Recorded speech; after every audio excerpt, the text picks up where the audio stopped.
পাকের লানত পাওয়ার পরেও ইবলিস কিভাবে পুনরায় জান্নাতে প্রবেশ করলো, আর কিভাবেই বা জান্নাতে প্রবেশ করে হযরত আদম আলাইহিস সালাম এবং মা হাওয়া আলাইহিস সালামকে নিষিদ্ধ গাছের ফল খাওয়াতে বাধ্য করেছিল।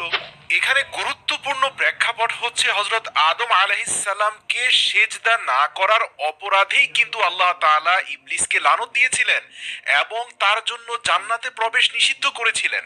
প্রশ্ন হচ্ছে তাহলে পুনরায় যখন হযরত আদম এবং মা হাওয়া জান্নাতে বসবাসরত ছিল, তখন কাদের সহযোগিতায় ইবলিস জান্নাতে প্রবেশ করেছিল? যেহেতু আল্লাহ রাব্বুল আলামিন আদমকে সেজদা না করার অপরাধে আগে থেকেই তার উপর লানত দিয়েছেন এবং জান্নাতের প্রবেশ নিষিদ্ধ করেছেন।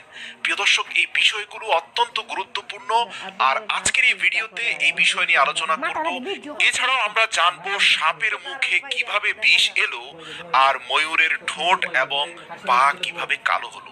কেন সাপ আর ময়ূরকে জান্নাত থেকে বের করে দেওয়া হয়েছিল?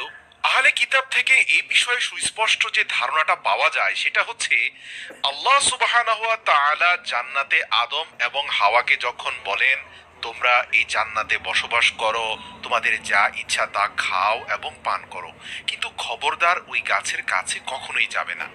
জান্নাতে শুরুর দিকে হযরত আদম এবং মা হাওয়ার সবচেয়ে ঘনিষ্ঠ ছিল দুটি প্রাণী, এক হচ্ছে সাপ এবং আরেক হচ্ছে ময়ূর। আহলে কিতাব থেকে জানা যায় সাপ এবং ময়ূর এরা উভয়ে জান্নাতে কিন্তু ভিন্ন রূপে ছিল। সাপের হাত এবং পা ছিল এবং সাপের মুখে কোনো বিষ ছিল না।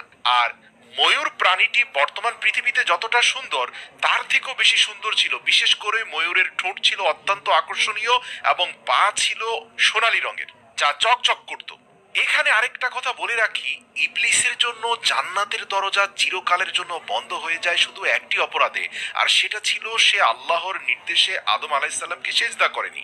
কিন্তু তার পূর্বে ইবলিস হাজার হাজার বছর জান্নাতেই ছিল এবং সেখানের এই দুটি প্রাণী অর্থাৎ সাপ এবং ময়ূরের সাথে অত্যন্ত ঘনিষ্ঠ এবং সখ্যতা ছিল।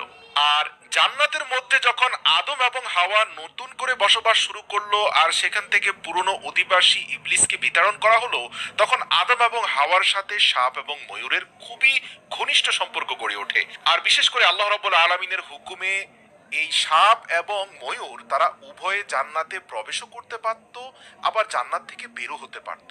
আহলে কিতাব থেকে জানা যায় সাপের মুখ থেকে তখন খুবই সুন্দর সুগন্ধি বের হয়ে আসতো, আর ময়ূর বর্তমান পৃথিবী থেকেও আরো বেশি সুন্দর ছিল। তো একদিন যখন সাপ এবং ময়ূর জান্নাতের দরজা দিয়ে বের হয়ে আসলো, তখন তাদের সঙ্গে ইবলিসের সাক্ষাৎ হলো।